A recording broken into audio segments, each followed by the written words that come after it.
ఇది బచ్చల కూర తీసుకున్నానండి ఓ 10 రూపాయలది. తీసుకున్న తర్వాత ఆ మొదలు ఉంది కదండి, ఇదిగోండి ఆ మొదల్ని ఇలాగ ఎందులో దోపానండి. వస్తుందో రాదో తెలియదని మట్టిలో చూడండి. నాకు పప్పులు వేసుకోవడానికి అయితే సరిపోతుందండి. ఇదిగోండి పెద్ద కొమ్మ వచ్చింది. వామాకులు అయితే అండి ప్రతిరోజు చారులో వేస్తానండి. వామాకు ఎక్కువగా వేసుకున్నాను. వామాకు అయితే చాలా ఎక్కువగా వేసుకున్నానండి. ప్రతిరోజు చారులో 2-3 కొమ్మలు వేస్తానండి. ఈ సీజనల్లో వేసుకోవాలండి. ఎందుకంటే ఈ సీజనల్లో ఏంటంటే తెలుసండి, ఇప్పుడు డెంగ్యూ జ్వరము, మలేరియా జ్వరము, జలుబు, దగ్గు అన్నీ వస్తున్నాయండి.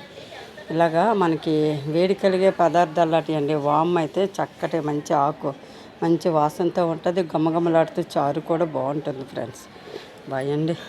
వస్తే ఒక లైక్ అండి, సపోర్ట్ చేయండి ఫ్రెండ్స్. మీ సపోర్ట్ వల్ల ఈ ఛానల్ ముందుకు వెళ్తుంది ఫ్రెండ్స్. బాయ్ అండి.